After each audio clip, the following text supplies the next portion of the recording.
anyways. Hello everyone, King Smartcash here. And the MJ406, we're finally back! And I'm going back to hell. Yep, let's finish the torture one more time, which thankfully level 9 has saved from when we got to it last time. So now it's finally time to go through the mysterious World 9. Which I did not really talk about since we were just trying to get through World 8 and just ended last time. Yep. But yes, we are here at World 9, which, yes, in the original NES version of Super Mario Bros. The Lost Levels, or Mario 2 Japan, whatever the hell you want to call it, you have these hidden worlds. This one's a bit weird. But yeah, you have World 9 here, which to unlock any of the special worlds, you have to get through all of the NES version of the game 8 times. Yeah. However, the Super Nintendo version is nice about it. You only have to go through all the levels once. And also, for World 9 in particular, these special worlds, you have to get through the entire game without using a single warp, including backwards warps. So, yeah. It's friggin' terrible getting to this World 9 in particular, because if you use a single warp, even though it's taking you backwards, you will skip World 9 and go to the next world immediately. And funny thing is, in the NES version, once you lock this world, you're only given 1 life. They knock you down to 1 life, and that's all you have to get through it, unless you somehow get an extra life while going through. And if you lose it, you go straight to the next special world instead. Thankfully, again, the Super Nintendo version was a lot kinder about it. But hey, like it, we got friggin' what seems like friggin' regular land levels underwater. Is it strange for me to think that this somehow feels a little bit easier? And that's the thing, yeah, like I said, in the NES version, they only gave you 1 life for this. And if you lost it, you basically have to go straight to the next world. You don't even get to finish this one. Thankfully, Super Nintendo version is a lot kinder. You can just go through at your own leisurely pace, as long as you unlock it, which, thank God. I'll say this, though. You may as well take your last sigh of relief. Once we get to the next world, it's nothing but hell the rest of the way. If you guys thought World 8 or anything else was bad, oh, we still have the rest of the special worlds, and they are terrible. Oh my god. Oh, by the way, Bowser's in this level! So yeah, have fun with this too. And don't worry, this one is not a maze. Like, World 9 is debatably the easiest world of the game. Like, they're actually, like, generous with this one. The calm before the storm, I guess you could say. Yeah, it's definitely one way to put it. I didn't think you were gonna come this way! How'd you die for me? Fuck you! How dare you run into my feet? How dare you try to sniff my feet, you perverted motherfucker? Hey, I thought your feet were pretty nice. Ew. You're the hottest thing on Foot Wiki! Wait, really? Nah, I'm just kidding. You mother... Yeah, I at least want to make money off this. By the way, you may want to take the upper path. Just try to jump up to those platforms up there. Much easier. Hey, where are you going? Hey! You can't just skip me like that! Deal with it! Look! Hey! Oh god! Thankfully, it's not like other stages. By the way, you can jump over flagpoles to skip the end of the stage and find other warp pipes. We never mentioned that, but that was another thing you can do in a lot of levels. I wonder if there's one that just takes you back to World 1, because I would imagine... I think World 4 there might be. I think. Not this late in the game, though. They wouldn't send you back to World 4. There we go! Nice character roll, kind of. As well as this! A bunch of weird characters. If I remember correctly, I want to say this is the one that says you are a super player or something. You think it's Super Mario World, but you have the right idea of a message being there. Funny, I think when me and Coda were going through this, he didn't know what it was. He was trying to ask me to look it up and translate it. Then apparently because of a song, he was like, oh wait, I recognize these characters now. Yes, you have the Japanese writing here, which is literally saying arigato. Yep, you don't know what that means? It's thank you in Japanese. So, you know, for committing yourself through all this, well, the developers thank you for submitting to their torture. The sadistic bastards. Well, here we go. Time time for the other special worlds. These unlock as long as you get to the game 8 times. No other special conditions need to be met. And this is where it gets painful. You have no checkpoints throughout any of these stages. What? That was neat. It's nothing but pure torture from here. So, Jump down, you master. yep. Hopefully you master the game for the first 8 worlds, because these will not be any kinder. If anything, they're going to be worse. And also, I'm pretty sure a few of them are just modified versions of other levels. And this might have been where I was thinking some of the really bad levels in the game are. Oh, man! Woo! Wow! Narrow dodging there. Nice work. Now let's hope we can keep up with the whole thing. I have a big year coming up, guys. You gotta get out of my way. There's so many games coming out. It's reminding people how much Nintendo loves to whore me out. That's one way of putting it. Hey, they're good games. Speaking of whoring out, I mean Nintendo Direct, whatever. Yeah. Oh, of course, right at the end. That figures. Yeah. Nintendo Direct, and they had a pretty good one this time. I'd say for like all of us weren't expecting much because it was like seen as the last year of the Switch. They're probably revving up for Switch 2. Yep. Not quite. If anything, it just feels like this is the last. The last hurrah. And they're going out full swinging. Yep. That they are. The lead-off to the show being the revival of the Mario RPG series. One that I'm looking forward to. Well, Paper Thousand Year Door came out already. No, not that one. No, that's for MJ. For me, it's something else. Yep. Mario Luigi. Yep. Brothership. I've been loving people on the internet trying to, like, figure out who's developing it. Yeah. I mean, I've heard inklings of it being remnants of Alpha Dream that are part of Monolith Soft. That's the stories that I've heard about it. That would be interesting if it was Monolith Soft. Or that would be kind of fascinating to see because I'm like, Monolith Soft are good with RPGs, but it's like this is a turn-based RPG. That's not one of the ones I've heard, but they do know RPGs, and they have a lot of the veterans from Alpha Dream. That would make sense. Like, that's what I heard, and honestly, like, if that's the case, I'd be interested to see how that plays out, because... Yeah. Monolith Soft, one of the things they're best at is world crafting. Yep.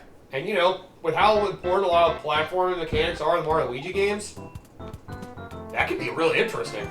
Because they're usually pretty good about their world exploration. Oh, yeah. They're one of the best at it. Mm-hmm. Yep. That's why frickin' Nintendo had them basically craft a lot of the overworld for Breath of the Wild and stuff, because they know how to create a large, expansive world with a lot of interesting details. I mean, that's one of the few exceptions. They crafted the world, not the things mechanics of how to, They didn't create the mechanics or the actual, what fills it, but they at least created the world itself.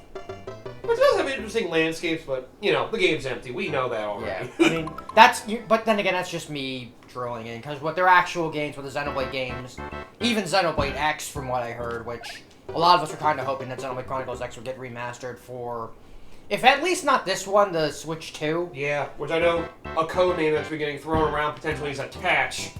Which makes it sound like it's something that can have multiple screens that can connect together, maybe. Because even Xenoblade Chronicles X is... Which would bring some DS and 3DS stuff back as well. And it could work with porting Wii U games even more easily. Yeah. If it works that way, that would be a neat way to bring it back.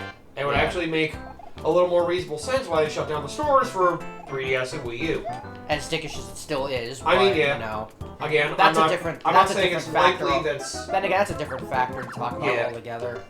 I'm not saying it's likely that's going to be the case, but it's a nice thought. Yeah. To think Nintendo would actually think ahead like that, which is not what they tend to do. Yeah.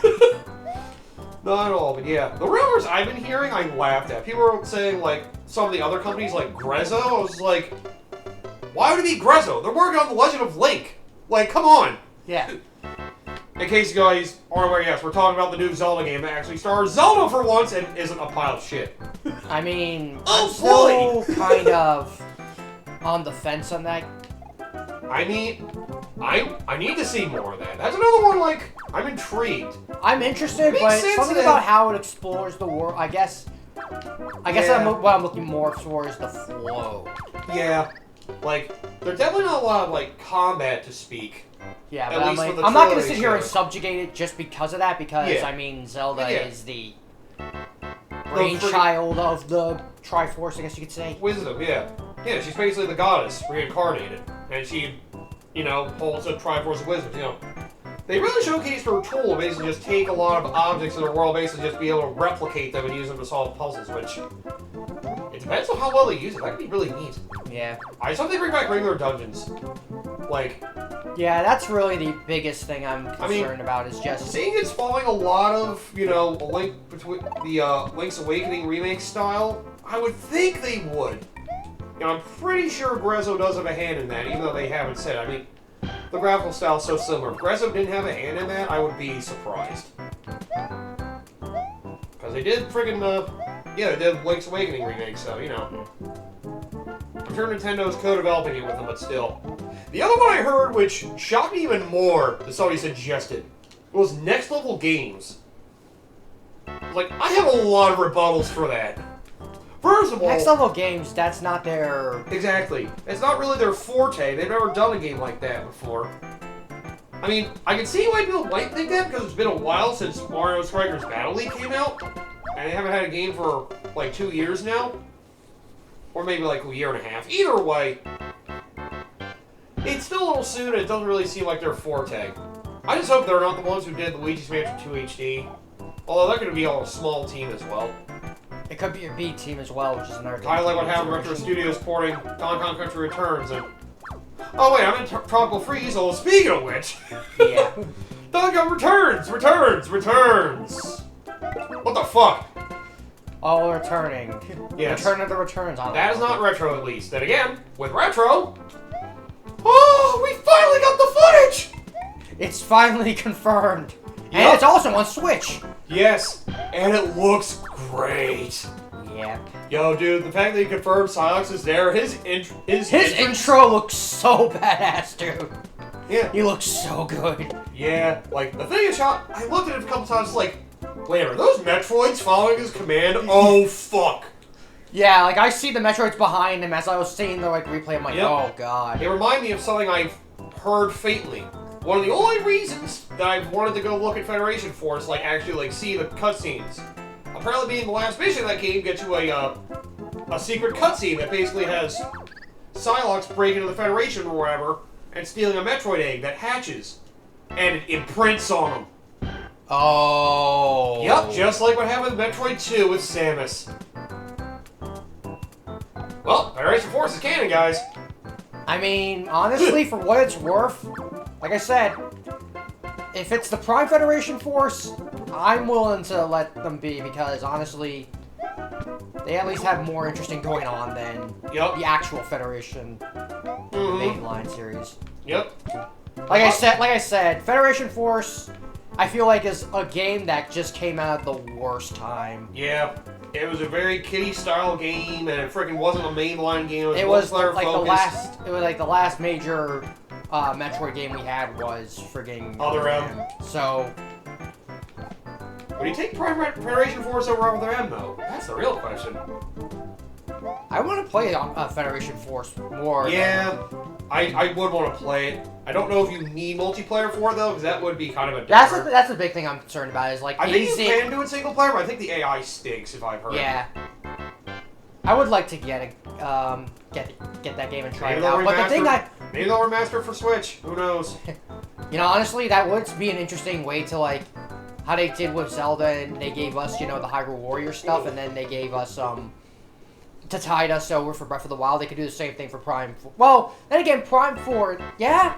Actually, I forget. It's 2025 that's coming out. Yep. So for all we know, that could just be a launch title for Switch, too. That's what people are believing, right? Apparently the footage they showed was running on the regular Switch because it had a lot of similar assets to how Prime Remastered was done. It could be one of those cross-gen things. I keep screwing this up. I keep forgetting. I can just wait for the, Hammer to be an idiot. Like, yeah, I'm thinking it might be a cross-gen title if Nintendo's going to be willing to... If their Switch 2 can, you know, actually upgrade things graphically. My only concern is, you know, considering this is Metroid and not one of the, their primary, Not going to be a big system seller, you think? Or maybe they won't give it the proper chance to be that big system seller. Though, to be fair, with how Dread has sold and it's Prime sold over Remastered, 3 million, which is the most any Metroid game has sold. everyone's just calling it. I mean, everybody's calling it. It's the Switch effect. Yep. Like, this is the first major Nintendo console to actually hit hard compared to a lot of other ones. Because, Since the Wii, anyway. Yeah. Well, now we only 2 consoles. And again, we hit hard at the start, and then the latter half it kind of disappeared. Yeah. So that's when the PS3 started to take over. Yep. And, you know, a lot of the thing about the technical aspects of it all. I mean, to be fair, the technical aspects still sort of hinder the Switch as well, but the Switch has something that a lot of the other consoles don't have, and that's the portability factor. Yep. In addition to actually, you know, being a console where you can still just own one game. Yep. That is something that I'll say the Switch does kind of have as an advantage over most of the other consoles, because it's like, here for consoles, that is one thing that I also brought up in the back of my head. It's like, you know, that's one thing about consoles that I do legitimately like over PC. It's that for consoles, you only need one copy of the game to generally be able to have a multiplayer experience going on in the background, whereas with PC and a lot of the online stuff, every person needs to also buy the game. Yep.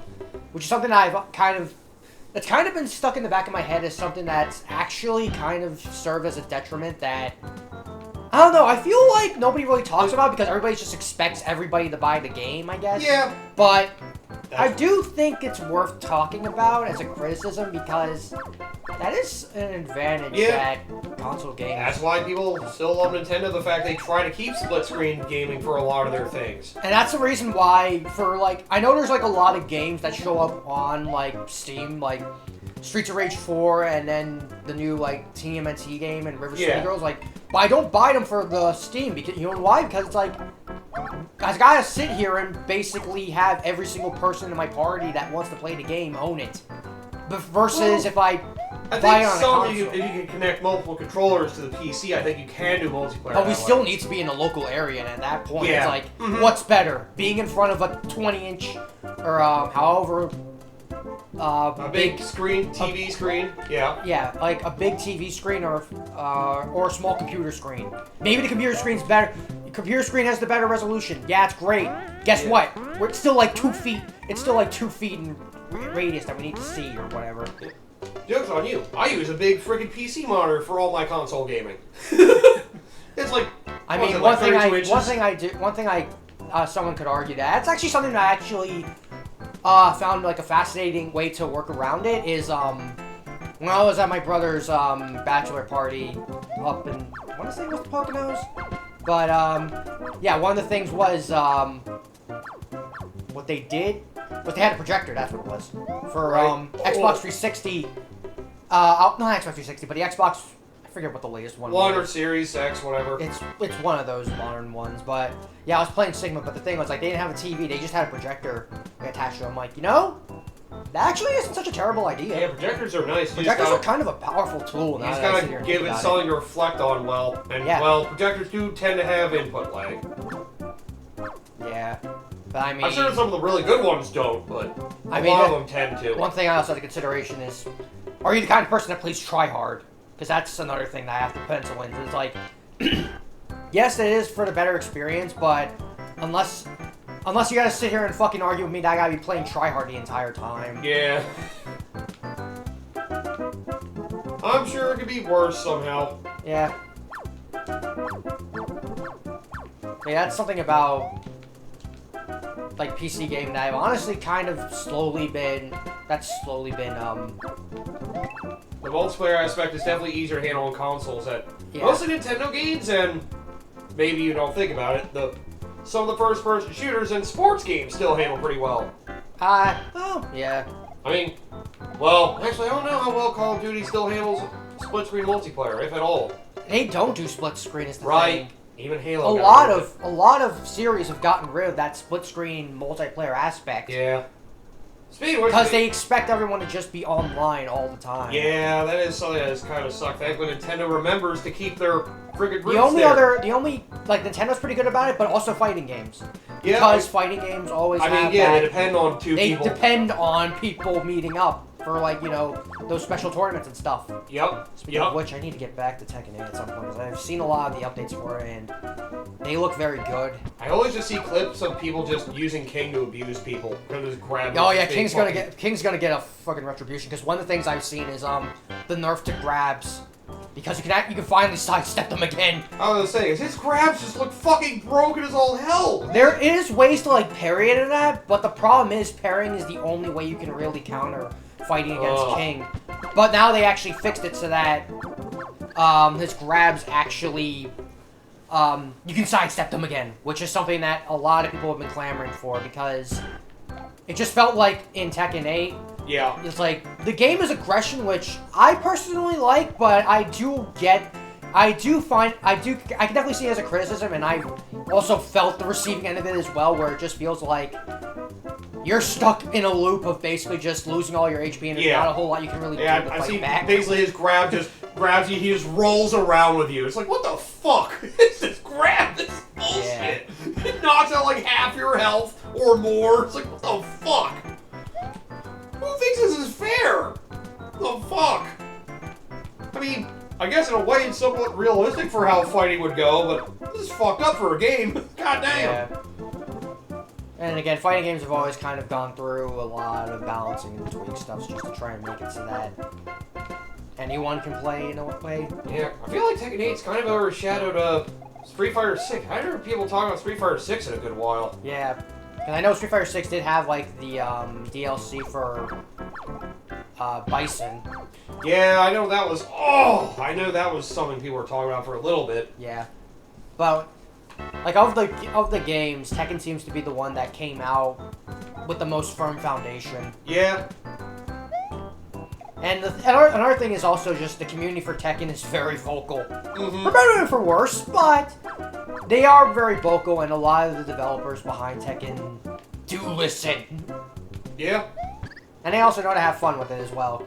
I'm not sure if you've heard about the one meme post about Harada talking about the Waffle Houses. Like people talking about the one. Okay, if you don't know what I'm talking about, there's this thing in about waffle. A lot of people in the Tekken community asking like, can we get like a stage that's based off Waffle House? And everyone and Harada just like commented like in like the most way. It's like, what is this thing about the Waffle House? Can somebody please explain it to me?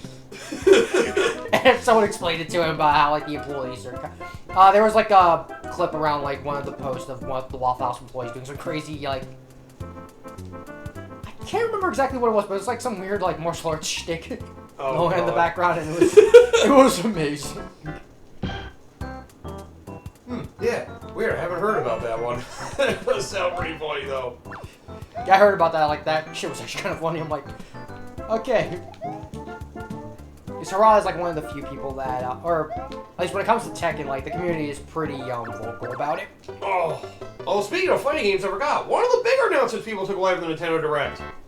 Marvel vs. Capcom collection. Yeah, a lot of people seem to be big on with that. Marvel vs. Capcom 2 being part of it. Yep. Oh. Nice to finally see that game get re-released. Looks like they kept the original soundtrack for it too. Yeah. Which is nice. A lot of people like because I know some people were at first I didn't understand why. The thing I was shocked about was like some of the Punisher game was included in it. So I kind of wish that they included some other of the like arcade game stuff as well, but I guess that would be too much. They'll probably put it in another collection.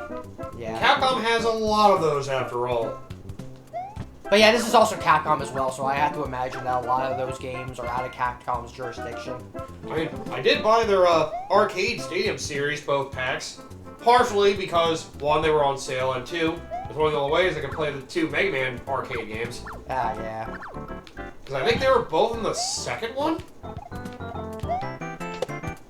Yeah, because they had two of them. I think the Mega Man Power Battle ones were in the second one. Okay. They do have a lot on there. I think I got them both combined for like $30, so you know, not bad. That's a decent deal.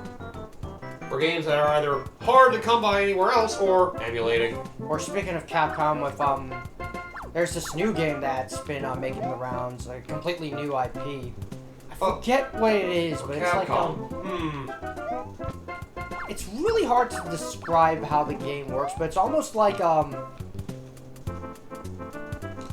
it's a bit of a micromanaging simulator, but you're playing as this one, it's like Path of the Goddess or something, I think it was called. I might have vaguely heard of that.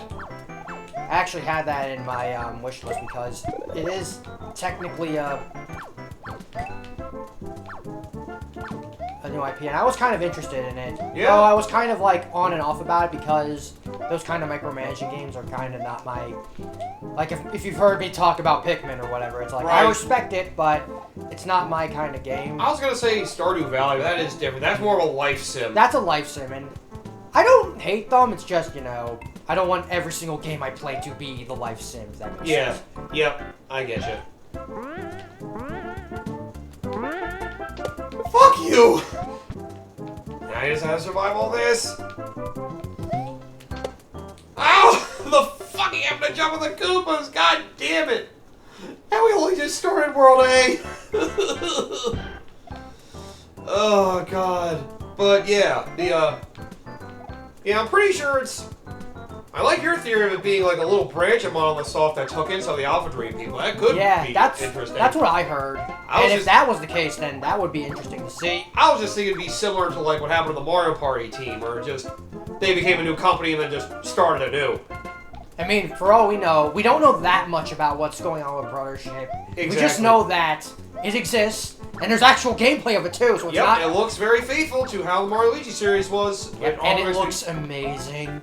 Maybe they upgraded from Alpha Dream to Beta Dream. How far are I gonna have to chuck you to that wall?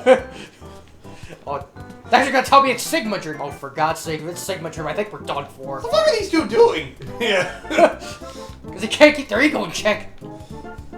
Yeah, I mean, yeah, I'm pretty sure it's just that, just like what happened from Hudson Soft to NDQ. It's probably Alpha Dream to whatever the new company Omega is. Dream. Oh god. I'm sure they won't go too close to the name, or they just revive the brand with like a different logo or something. Like, oh, it is Alpha Dream again. What the fuck? That would just be weird. Just revive the company with the same fucking name. I mean, I would be, like, I wish, if I wasn't playing right now, I actually would consider looking it up just to see, like, if they have any details on who's, Nah, they're hiding. You know how Nintendo's been, Yep. people have been criticizing them for hiding the names of the developers that are, you know, working on some of their IP. It's not, you know, Nintendo themselves. Yeah. Or at least have high regard, like Smash Brothers and Sakurai, or... Maybe it's a privacy thing or whatever, I don't know. There was something, you probably heard, like, back in the day, back in, like, the 90s. Oh, good luck in that. Like, you know how the credits used to have, like, a lot of nicknames for a lot of the, you know, people that worked on the Yeah, game? like every single one of them had, like, those fake pseudonyms or whatever to hide Yeah, it was themselves. kind of so they couldn't get, like, poached or, like, scouted to other gaming companies and stuff. Part of it could be that, or just trying to respect the privacy, which, more believe I would say, them trying to protect other companies from being, like, you know, rated on social media. I think it's the social media aspect because that makes a lot of sense, and I'm fine with that. Yeah, because, you know, social media... People that do the research or in the know can tell. Yeah. But... There is a certain level of, you know, having to have a level of respect for privacy, I guess is the best way to put it. Also, it's also kind of interesting when you get to see, like, a game that comes out, and then you find out the developer's like, huh, interesting. Like the guys who did all the Dragon Quest remasters doing, Mario RPG remake. It actually makes a lot of sense if they're very familiar with Square RPGs. Speaking of Dragon Quest, another thing I'm looking forward to. Yep, a remake of 3 and the rest of the Dragon Quest original trilogy, or Erdrick trilogy, as it's called. I wonder if there's going to be like a full-blown deal for all 3 of those games. Almost like it probably. There'll probably be a bundle at some point. Looks at least 1 and 2 will be bundled. And telling you to play through 3 and then 1 and 2 afterwards. I didn't realize 3 was going to be a prequel. And again, shows I haven't played Dragon Quest, so. I don't know too much about the origins of the. I don't know too much about the origins of 3 because I have played a lot of Dragon Quest. I played 4, 5, 8, 7, 8, 11, 7, 8, 9, and 11. Oh yeah, that's 1, 4, 5. Yeah, let me just make sure I have this right. There we go. 1, 4, 5, 7, 8, 9, and 11. I know people don't say that 1's very good. 1 is very bare bones. And 2 is similar, but a little better. But 3 is like where 3 is where it really hit stride. Yup. Well, who knows? With the HD remakes, they might, pack some of that shit out, make it better. Yeah, that's what all of us hope. Give the HD 2D. The fact that it's getting the HD 2D HD. Oh, it does look nice. It does look great. Might be the great time for me to get into Dragon Quest. Yep. And I'm still debating getting the freaking Pixel remasters to finally get into Final Fantasy. Yeah. I heard 1 is very grindy. 1 is pretty rough to get into. Like, it's a decent RPG, but it rewards grinding more than actual, like, skill or strategy. Yeah. 2, you can just kind of... Ooh, nice. Screw off. You don't really care too much about 2. And 3 for that matter. Oh, original 3? Okay. 4, 5, and 6 of... If we're talking the... Or especially the Pixel 4 and remaster, 6, yeah. 4 and 6 are the big ones. Yeah. 5? 5 is good, too. 5 is good, though. I would recommend 5. But 4 and 6 are, like, 4 and really 6 are good. usually the big ones. Although, I don't know how much flack I'm gonna get for this, especially from Joe. Like, I played Final Fantasy 6 twice, but I never finished it because I honestly fall off after, the big, Reveal? or the big, Or twist, whatever. big twist or whatever that happens. I I never get myself to finish the game after that I've because only gone through it kind of falls off and... Oh, fuck you! Right there! There's a certain, cause after that twist, like, it's supposed to be a big thing, but the problem is, it's just like, it does the thing that I always sort of, like, when games do this, like, Breath of the Wild does this, it's like, when you kind of give me the entire world at my fingertips, it just kind of demotivates me to kind of not want to play it or whatever. Okay, I can see what you're saying. I've only gone through... Because I'm usually the kind of person that, like, I like to have a goal in mind. Right. And the goal is there, to be fair, and... It's just a lot of other things open up for you to do. Yeah, and it just kind of it gets overbearing. Or Chrono Trigger, instead, it's just like, okay, the world opens up to you, but all of these can lead to the end of the game in different ways. Wait, what? Yeah.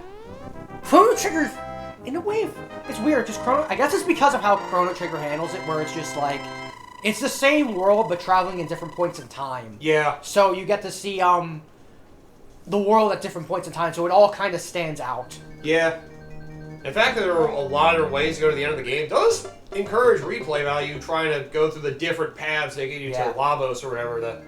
There's fighting him directly early on in the game. There's going through different dungeons to get to him. I guess there's probably a different ending for if you battle Lavos directly, like, early on in the game and when you're supposed to. I don't know. There's like 9 different endings or something like that. I know there's an ending at the very beginning of the game if you decide to fight him just with the two members that you start off with. That sounds like it'd be fucking brutal. Yep, but that's what New Game Plus is for. Chrono Trigger's New Game Plus? Oh shit. You finished the game, right?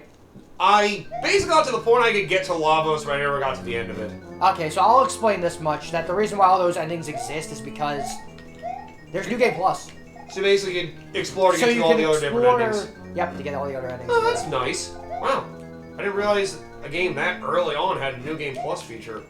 Oh, then again, I never played Final Fantasy, so I didn't know. Final Fantasy doesn't have any New Game Plus, as far as I know. Man, Chrono Trigger really was ahead of its time. God damn it. It really was.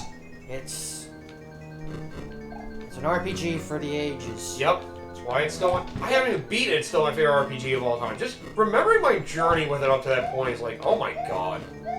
The journey with that game is just marvelous. The game knows exactly what it wants to do. It doesn't really fill it with bullshit. It has a strange start, but it's very interesting the way it decides to start off. And frickin'... Oh, man. Just all the other plot progression stuff that happens, especially with Magus. Oh my god. Yeah. The Magus stuff was fun. I really want to play that game again. God damn. I was playing for a little bit, but I just stopped because, RPGs are definitely one of those games that are very difficult for me to kind of sink my time into. Yeah. Well, that's a big thing. It's like, getting myself to replay an RPG has always been kind of one of the more difficult things. Speaking of which, I was going through Game Pass. I finally started taking a stab through another series I feel like I wanted to try a game of. Tales of Arise. I am not far in it, but I'm enjoying what I played of it. It's weird having an action RPG where you have like an actual attack button and special move buttons and have to actually like strategize positioning and stuff. It's kind of neat.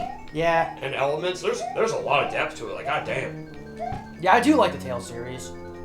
Yeah, I've enjoyed my play of Tales of Arise so far. Because I played, Zillia back in the day, 1 and 2. I said, did you ever play Symphonia?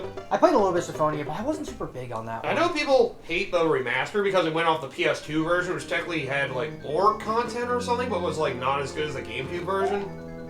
I can't remember exactly what it was about the GameCube version that I Yeah, really I liked. know people really like the GameCube version because it's, like, really polished or something like that. I don't know. I don't remember exactly what it is, but I do know people prefer the GameCube version. But unfortunately, their masters go off the PlayStation 2 version. But yeah, Tales of Arise was fun when I played a bit. I do like the whole, like, combo system. You have, like, regular attacks, you have, like, a stamina meter for special moves, and you have other special moves that can refill that gauge in the middle of a combo. If you do combos that are big enough, you basically do, like, a super move. Like, even when I finished the game for the first time, I still have no idea what the fuck I was doing, because there was, like, there was mechanics that I still don't understand. Yeah, I basically just blindly slash use my special moves. If I sense an attack coming, okay, let me see if I can try to dodge roll in time to fucking Yeah. get the perfect guard so I can get a good counter in.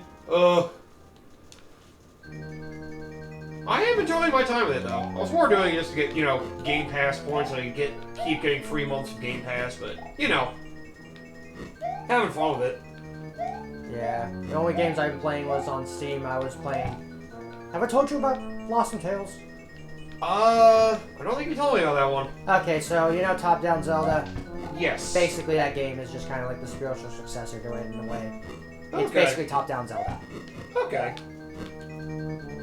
And yeah, we haven't had a real one since freaking well, Link Between Worlds. Technically, Zelda game, which Echoes of Wisdom will probably be the first time we actually get one. yep. Some people are wondering if you're going to be able to like play as Link like intermittently, doing something else while Zelda still takes the main starring role. Now, it would be weird to have Link out of the whole game entirely, but and from what they showed in the gameplay, it looks like you do a battle with Link at some point. Also nice to see them bring Ganon in there, too. Oh, and all the Bowsers and all these worlds throw hammers. Woo! You got through what I thought was one of the worst dungeons in the game. You actually didn't struggle that much. A1 seemed to be the trouble spot. Yeah.